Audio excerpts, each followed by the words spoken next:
I really appreciated Mr. Kramer's first message, because it's always nice when you look down and you're like, go God, because you look at your notes and you see what is prepared. And this has been a fun topic for me as I was putting it together. But I started to look, and you look at the society around us, and you look at how things are, and it's a very service-oriented society. We really like the nice things, right? We like to have things how we like them. We like to be able to order them exactly how they are. We have a saying here in the United States that the customer is always right. And so if something is wrong, send it back because I expected better, right? And we can be demanding. We can take on a different kind of attitude than maybe we should have as Christians. And so, when is the last time that you or I actually asked for something? Actually asked for something. When we were going through the Growing Kids God's Way, they were talking about modeling things for your kids. We just heard about modeling with discipleship for our younger ones.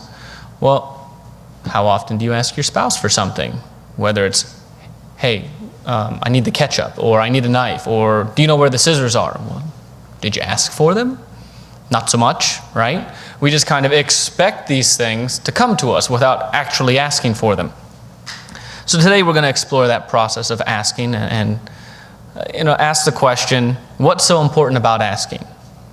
What is so important about asking?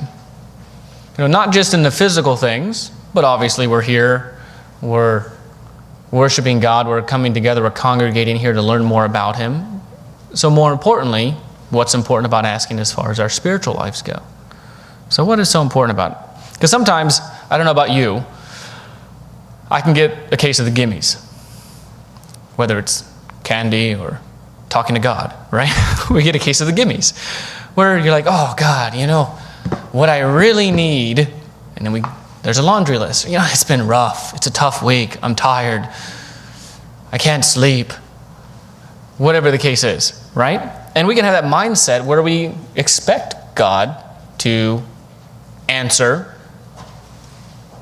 right about now, right? We expect God to answer in a certain way. Well, God just hasn't been listening to me. If you go onto our website, our UCG website, and you look up about asking, we have booklets. Does God allow suffering? At the crux of that, it gets down to asking God, talking to Him, the relationship that we have with Him. What do we expect God to do? And why does it seem like God's not answering my prayers? Why is He not listening to me? God is. I have been at this for years, whatever the case is. But we think in our prayer life, often like we think in our day-to-day life, that things should be a certain way. And I really like my cozy life. And I really like things to happen how I want them to happen, when I want them to happen exactly, to the letter. So, again, we're asking the question, what's so important about asking? I've got a few points here. One aspect that is important about asking is because asking teaches us, or it reminds us, that we don't have everything. Usually, we don't ask for something that we have.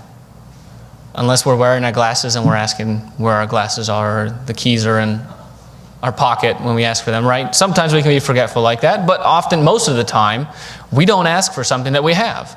I don't need to ask for $5 if I have a $5 bill in my pocket, right? I don't need to ask for a peanut butter and jelly sandwich if I'm chomping on a peanut butter and jelly sandwich. So we don't have to ask for something that we don't have. But one of those first steps when you're going down the road of asking is, I don't have this. I would like this. I don't have it, so I have to ask for it, right? Let's turn to Exodus chapter 12.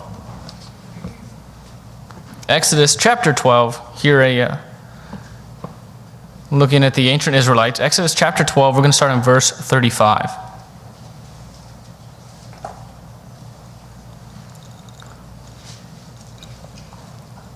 Exodus 12, verse 35. Now the children of Israel had done according to the word of Moses, and they had asked from the Egyptians articles of silver, articles of gold, and clothing. Now, if you recall, they were slaves in Egypt. They didn't have much. In fact, some of the things that they did have to do their jobs were taken away. Oh, you want to sass the Pharaoh? I'm going to take away the straw. You still have to make the bricks. They didn't have much. They came into Egypt not even having the food. That's how the rest of the family of Jacob got into Egypt. They needed to have food during the rough times. But God told them through Moses to ask the Egyptians for articles of silver, articles of gold, and clothing.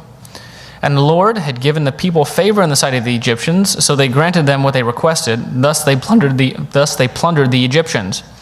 So the moral of the story is, if you don't have something nice and shiny, full of jewels or nice fine clothing, you just go look at somebody who has it and you ask for it. No, because God obviously here, God gave people favor in the sight of the Egyptians. But you think of it, over 400 years they're there. They were separated from the Egyptians. They weren't close to them. They were put up into the land of Goshen, up in the northeast corner, because they touched animals. So they were unclean people to the Egyptians. So they have this separation. And here they're separating even more as God is bringing them out some 400 years later. Right? And they've got nothing. They were slaves.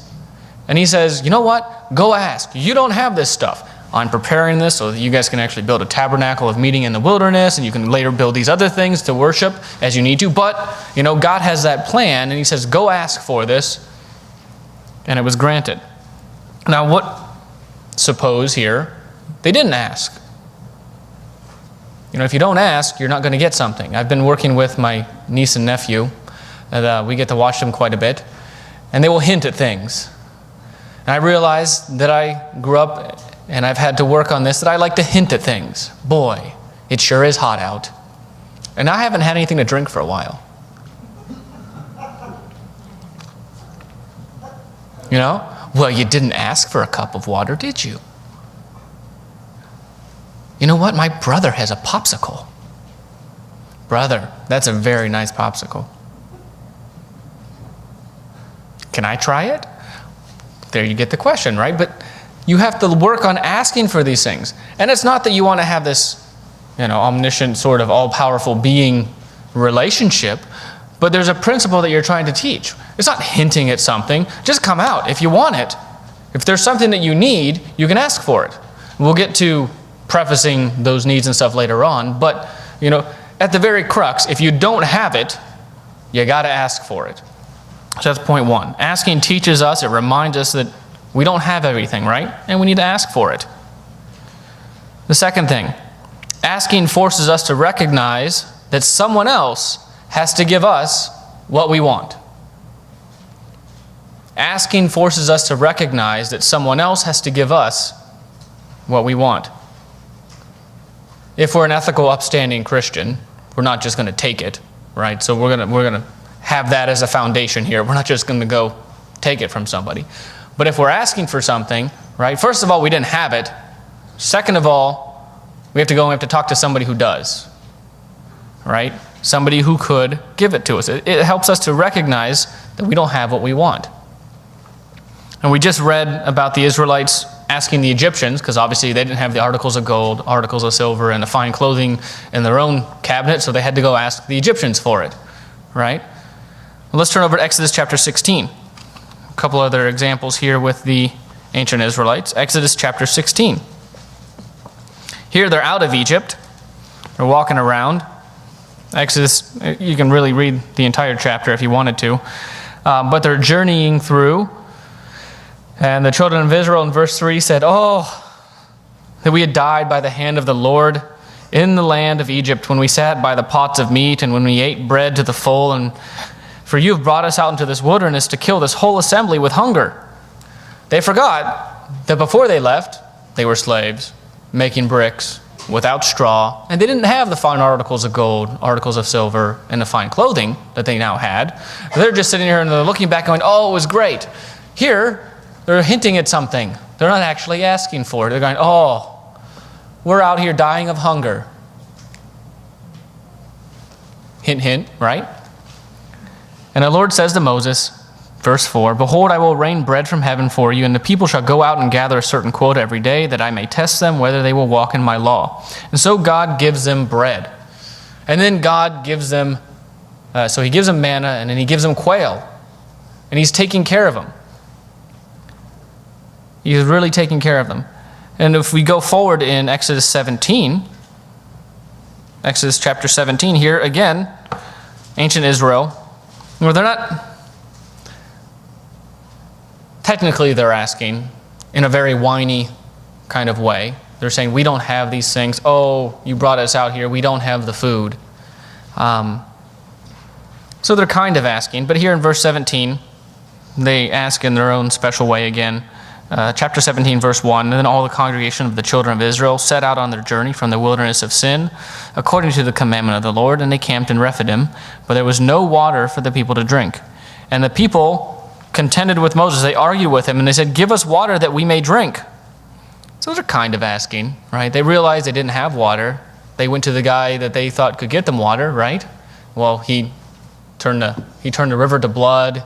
There were frogs. This guy's kind of powerful. We're going to go and we're going to talk to Moses. So at least in this situation, they know they have to go talk to somebody who can get them something.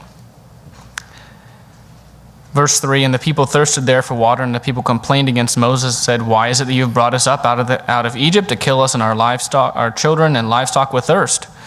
Very much the same argument that they had in chapter 16 about the food. So they didn't change their tune very much. Moses goes to God. God talks to Moses, tells him to strike the rock, and they get water. So at the core, while their attitude was horrible, their means of asking was not the most polite. They at least recognized that they didn't have something, right? Which is the first part of asking that we went over. They recognized they didn't have everything, and they recognized that they needed to go talk to somebody who would get it for them. So they talked to Moses. So we have to know that, again, we don't have everything, and that we have to go to someone else. Asking forces us to recognize, acknowledge that we have to go to someone else. A third thing that asking does for us: it puts us into a position where we have to be okay with a no answer.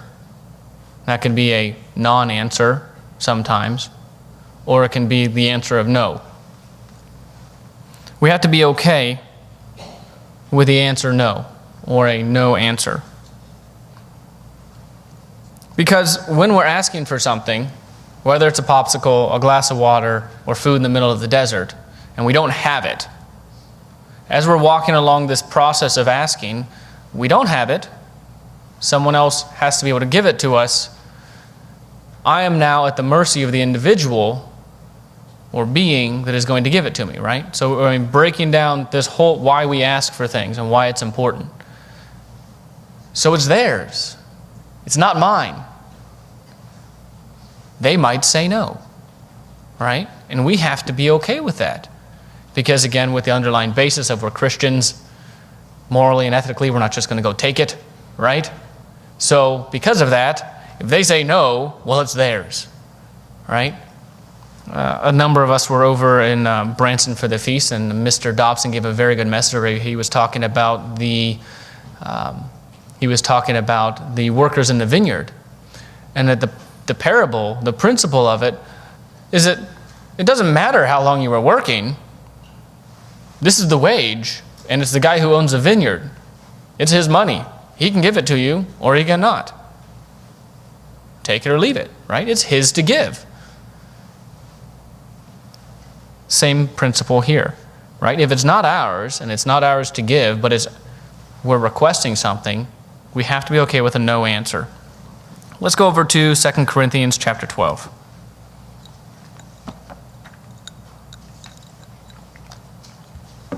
2 Corinthians chapter 12. I think that this is probably, for me, one of the most difficult things, because I like to be able to set things up,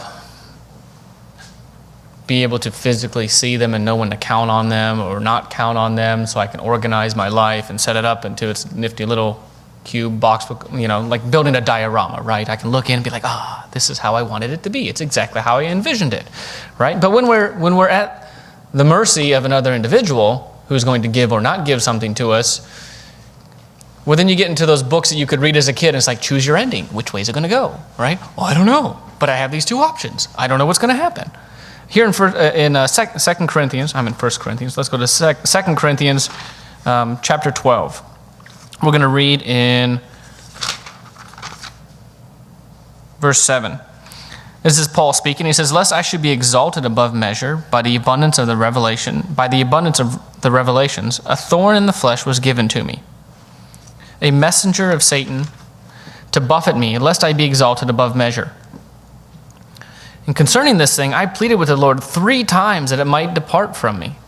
So here is an apostle who learned at the feet of Christ, and he was sent a thorn of the flesh so that he would not be exalted. But he's going to God and he's saying 3 times. He's like, I'm doing this work. It's difficult. Whatever exactly, however he prefaced it. But how many of us have been there? God, I'm following your way. It is rough. Please end this trial. It's too tough. Well, it's not too tough because God says he's not going to give us anything that we can't handle. And if we can't get through it, then that's a failure on our part, not his. But, Paul's talking to him. And oftentimes we can talk to him. When my wife and I were trying to get pregnant, it's a good thing to want to have a baby, right? 2.5, 3 years, we're like, what is going on? This is a good thing. Hannah. And you'd start going through the Bible. It's full of people who couldn't have kids and then had kids. You're like, this is insane. Why is it not happening? But that's a very dangerous spot to be, where you start questioning God. You start questioning, what is his will? Because it's not ours to give or to take. We're asking for it. There are good examples of, when people are thinking that it should turn out some specific way. You've got Job. When he is asking God for guidance, he's asking God for direction. What is it that I have to do? I'm going through all of these trials right now, all these difficulties. When you have Elijah running from Jezebel, thinking it's going to be one thing. He's like, is it in the strong wind? Is it in the fire? What am I going to... I'm the only one, right? And it's tough. It's a really tough road. But it comes out and God speaks to us in a different way, because in the course of our trial, we had the opportunity to assist other people. We had the opportunity to learn and have a lot of conversations that, looking back, have prepared us to be where we are, to be more effective where we are. And we're like, hey, what do you know? God had it right. Sometimes it takes us a bit to get to that point. I don't want to be the person now who misses that in the future. And that's why we can be there, we can be asking, and we have to be okay with the no answer. We have to be okay with either a no or what we read as a non-answer. Why isn't God talking to me about this? Well, maybe we're asking the wrong question, which we'll kind of get to at the spirit of the next couple points. But we have to be okay with that no answer. Another example of this, let's turn to Matthew chapter 26. I don't think we could talk about being okay with a no answer without going to this. Matthew chapter 26. We're going to go to verse 39. Here's our elder brother, Jesus Christ,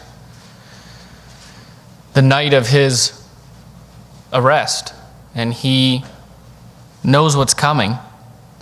And in Matthew chapter 26, verse 39, he goes and he says, "Oh, my Father, if it is possible, let this cup pass from me. Nevertheless, not as I will, but as you will." He's praying. It's tough.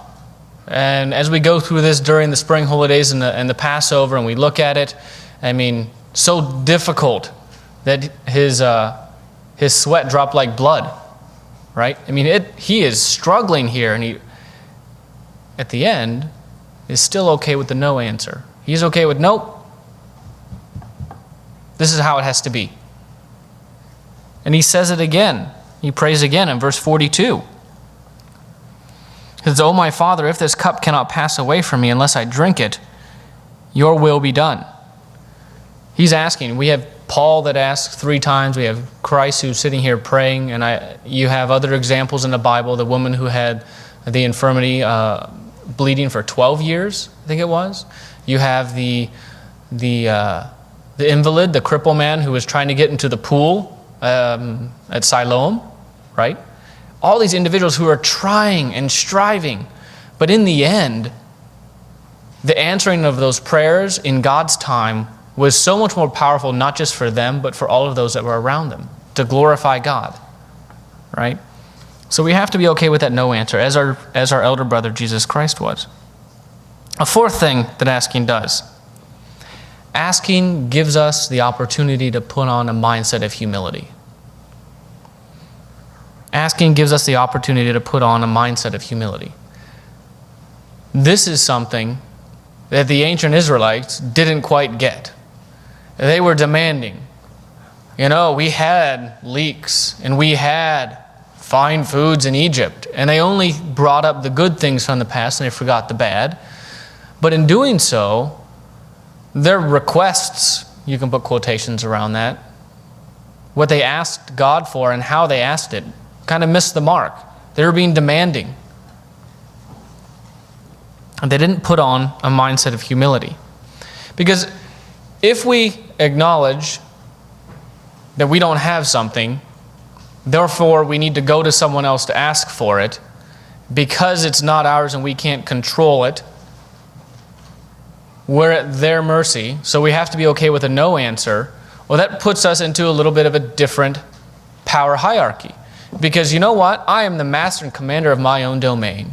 I can choose whether I want to wear socks that match. I can choose that, whatever it is. We are here, and we like to look down and be like, okay, I have my world ordered. It is nice and organized. It's exactly how I like it. I'm comfortable here. This is great. And then I have to ask for something. Wait, hold on. So I don't have it. So-and-so has it. I have to ask them for it and be okay. They might say no. And you've seen this play out with little kids, right? Go and ask. So, they're playing with a toy. Well, go ask them if you can play with it. So they went and asked them. And then they come back 15 seconds later. They said no. Well, they had it first, didn't they? We have to be okay with that no answer, right? Because what happens, and then sometimes the alternative is you hear loud ruckus going on. I asked and they said no. So then all of a sudden, there's a fight over the toy because I asked and I can pull on the toy as I'm asking for it, right? If we don't have that level playing field sometimes as human beings, it just puts us out of whack a little bit. Because now all of a sudden, I'm not here controlling my domain. I'm here somewhere asking somebody else for something that I may or may not get. But you know what? If we look at it this way, all of a sudden I can either just be defiant because I'm not getting it and angry that I don't have it. The reason God wants us to ask for things is because it gives us the opportunity to put on humility. Because who likes to give something to somebody that's demanding it? That's the bully at the schoolyard that takes your lunch money or your lunch, right? I'll be your friend if you give me whatever. Oh, you didn't ask for it. It's tough to give things to somebody who doesn't ask for it. Nobody wants to. Do you think God is any different? He has given us our emotion. He has given us the essence of who we are, and we're in His image. So we have the opportunity here in asking to put on a mindset of humility. Let's turn to Philippians chapter 4.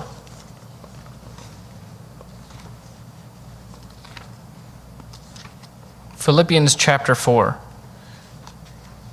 Now this is a component of being a disciple. These character traits that we need to have, these attitudes that we need to have as we go forward, because really, if you look at the relationship that we have with our Father in heaven, our elder brother, there's a whole lot of asking. There's a whole lot of asking because we realize that we don't have very much. We realize that we don't have a lot of control really, over our lives. And so we have to ask for things. So Philippians chapter 4, verse 6. It says, "Be anxious for nothing, but in everything, by prayer and supplication, with thanksgiving, let your requests be made known to God. And the peace of God, which surpasses all understanding, will guard your hearts and minds through Jesus Christ." He wants us to ask him. He wants us to ask him in prayer. And how are we when we're in prayer? We're humble. We're told to come humbly before him. We can be bold, but we also need to be humble to acknowledge his power, his awesomeness, his might. We kneel before a king, right? He wants us to come to him, but we need to do so humbly. And we know, let's turn back to John 14, John chapter 14. When we come to him, because he's invited, because of Christ's sacrifice, we have that open door. It's like an open door policy to go to our Father and to talk to him and to ask. John 14,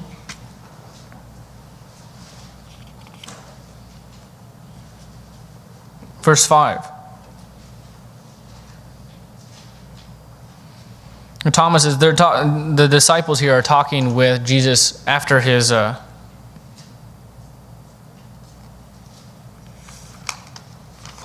they're talking with Jesus. In verse 5, Thomas says to Jesus Christ, he says, "Lord, we do not know where you are going, and how can we know the way?"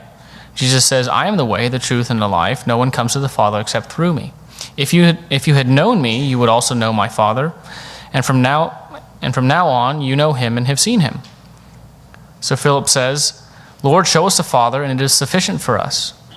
We can so many times ask for proof. We can ask for things, or we can want those things. But if we're being humble, if we're being subservient to God's will, we have the opportunity to be okay with it. To say, "You know what, God, I know that you took care of me over here. I know that when I asked for these other things," we have to take our past, we have to take our history, our relationship with God, and we have to project that forward. So Jesus answers Philip and says, Have I been with you so long, and yet you have not known me, Philip? He who has seen me has seen the Father. So how can you say, 'Show us the Father'?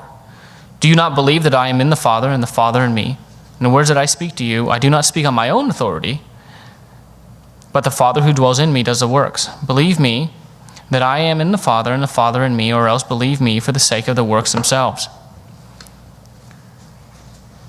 Most assuredly, I say to you, he who believes in me, the works that I will do, he will do also, and the greater works than these he will do, because I go to my Father." So he's building this relationship up. He's building up the connection that we have with him, our elder brother. He's building up the relationship that he has with his Father, and there's a big leap that we get as a result of this relationship. So because I go to my Father, verse 13, "And whatever you ask in my name, I will do, that the Father may be glorified in the Son. If you ask anything in my name, I will do it." So he tells us, if you ask me, because we have this history, because we have this relationship, because we're developing these things, come to me and ask. You know what? We're going to make it happen. And if we're going through, and again, with the baseline of us being good moral Christians, trying to follow God's way of life, trying to follow our elder brother, we recognize that we don't have something. We recognize that somebody else does. We have to go and ask them, and it may be a yes or it may be no, and we're doing so humbly. We have this relationship. We have this relationship with God and with Jesus Christ that, if we ask them, the answer is, he's going to do it. But for the very purpose of, so that the Father may be glorified in the Son. So we want to make sure that we're taking the opportunity to put on a mindset of humility. A fifth thing that asking does. Asking gives us the opportunity to build faith and to glorify God. Asking gives us the opportunity to build faith and to glorify God. No matter what the answer is, whether it's a yes answer, a no answer, a not yet answer, it gives us the opportunity to glorify God. Because, again, we're going to rehash everything down the line. If we don't have something, we can ask for it. We see someone who has it, so we ask them. We have to be okay with no as an answer, or not yet. And then we have to ask it with humility. And as those things, as we just read, as they come to fruition, whether it's a yes or a no, if we look back on it, it should be a faith builder. We're talking about our mindset, and we're talking about our hearts on how we should be when we ask for things, right? We're not talking about exactly whether we get it or whether we don't. That's God's component of this. But as we go through this, whatever the outcome is, whatever the answer is, it gives us an opportunity to build faith. And in doing so, as we read here in verse 13, to glorify God. Because you look back at the examples we've been reading, when Israel plundered Egypt, we're reading this today, almost 3,000 years later? And we're looking at this and we're saying, that is awesome. God was planning for the future for his people. He was working with his people. We see this as a stepping stone to building what he wanted to be a great relationship with them. You had the 10 plagues. You had all of this horrid stuff going on. They were slaves. They cried out to God. He heard them. He's building a relationship, and he's saying, hey, ask these people for this, and we're going to go from there. It's a stepping stone, and it glorifies God, and it should have built faith. We also saw when they asked for manna. That should have built faith. We can look back and we say, God provided for his people. And if it didn't build faith for them, it can build faith for us today, knowing that God takes care of us. Whether you're, considering the lilies, or whether you're looking at how he took care of the ancient Israelites, God takes care of his people and he makes sure they have food. Right? Same thing with water. Same thing with water. Whether you're looking at this physically with the water or spiritually with us having access to that relationship, it's a faith builder. And we have a whole book of faith building. And it's not just what you read in Hebrews. When Paul prayed, that built his faith. It kept him humble. He said, this is why I have a thorn of the flesh, so I don't get arrogant because of all the understanding that I have. I needed that to keep me in check. And he acknowledged that and he recognized it. So after the fact, or even during, he's looking at it and saying, whoa, I see why God's doing this. This is pretty amazing. I'm okay with this now. I don't have to ask a fourth time. It's done. I get it. Right? It's a faith builder. And in doing so, he was also glorifying God, saying, you know what? Look at this. I asked for this. And the answer was no. And it was awesome. Go God. Right? How many of us like that? It's a little bit tougher to swallow, but that's exactly what he was doing. And we can go back and we can read it and we say, you know what? A no answer can be a good thing. Because if we know us as well as God knows us, maybe no is the best possible thing for us. Depends on the situation. But it gives us an opportunity to glorify God. Let's turn over to 2 Corinthians again. I'm going to read the second portion here. 2 Corinthians chapter 12. We already read the first, we read up to verse 8. But 2 Corinthians 12, we're going to start in verse 9. 2 Corinthians 12, verse 9. This is the point that really drives it home about Paul.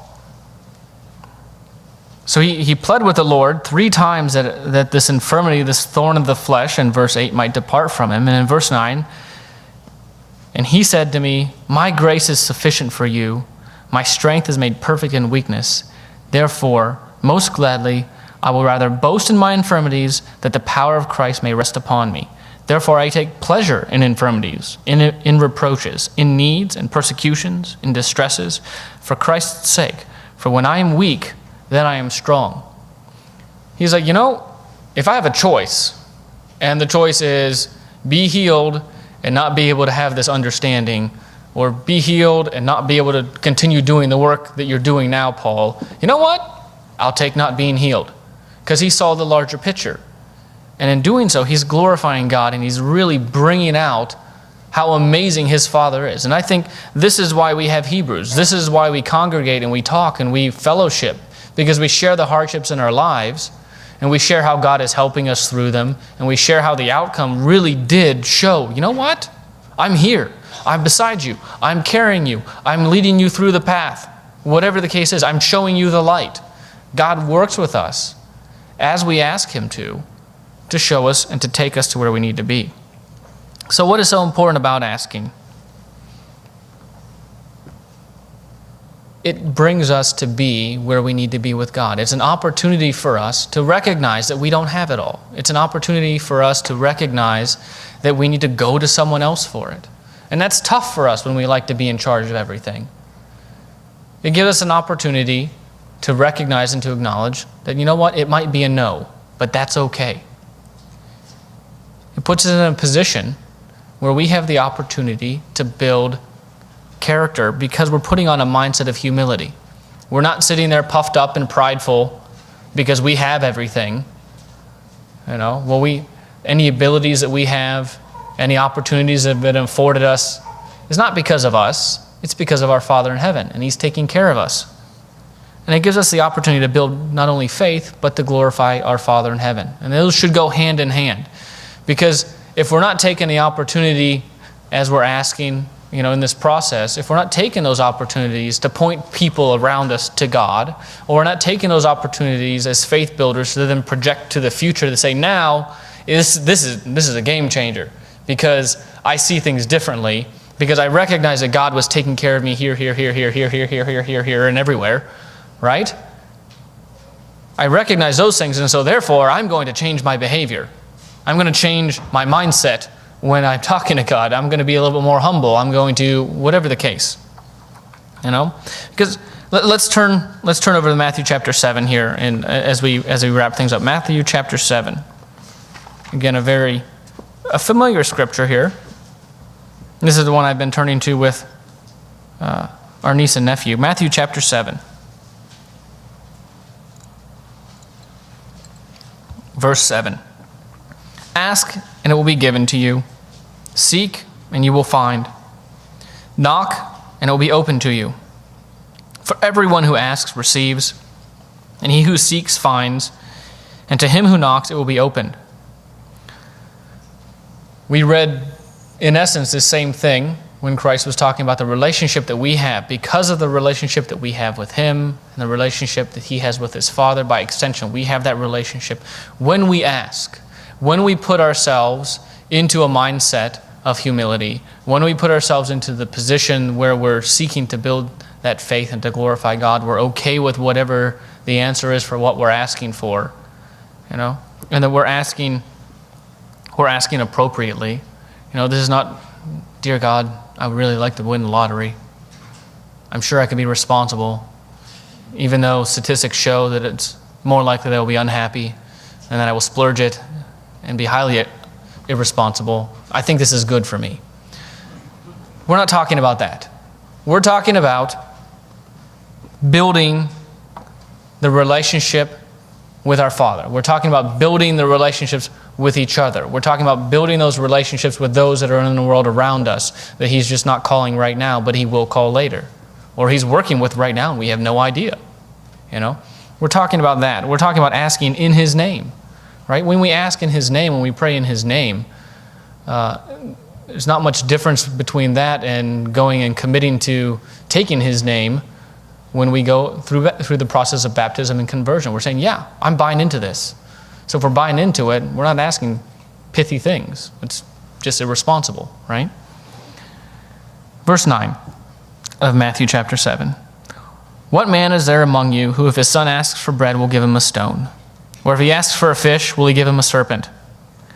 If you then, being evil, know how to give good gifts to your children, how much more will your Father who is in heaven give good things to those who seek him, to those who ask him? Therefore, whatever you want men to do to you, do also to them, for this is the law and the prophets. See, this sums up, kind of ends with a golden rule right there. But so we're asking things appropriately. But our Father is saying, you know what? If you're asking for these things, and you're asking for the right thing, in the right mindset, in humility, I'm going to take care of you. If you're asking, if you're seeking, if you're knocking, it's going to be opened, you're going to find it, and you're going to receive it. Our God wants to give us the good things. He wants to give us what we need. Sometimes what we need is a no. Sometimes what we need is a not yet. Sometimes what we need is a, hey, come back when your attitude is better. Sometimes we need a, you know what, that's just not the right thing to ask about. Get a better question and come back later. Those different things. But there's a mindset that is there when we're truly asking for something. Our society wants to throw that out and say, well, you know what? Just go out and go get it. Go get happiness. You're entitled to that. And we can have this entitled mentality when we're asking for things of our Father who gives us everything, right? But we need to be working on how we ask for things, why we ask for things. We're not in a position of authority. We're not in a position of pride here. We're in a subservient role. We're here as God's children. We're supposed to be humble, and we want to be able to take these opportunities as we ask for things to glorify Him. Our world is not going to get any less demanding. It's not going to get any less expectant. It's not going to get, any better at saying, well, you know what, I'm just going to ask for things that I really need. No, because what we need tends to get larger and expand and fill garages and storage units and attics and everything else, right? But we need to put on that mindset of Jesus Christ. We need to put on that mindset of humility. We need to acknowledge that we don't have everything, acknowledge that we need to go to our Father who has everything, and that when we ask Him, it might be a no, but in doing so, we have an opportunity to put on humility. We have an opportunity to glorify Him. We have that opportunity to become more like Him. And let's make sure that as we're doing this, we're giving that example, we're giving that light to those around us so that we can show them that our Father, even though there's all this great stuff out there in the world, even though there's all these things that we could want, our Father takes care of us, and we have everything that we need, and all we have to do is ask.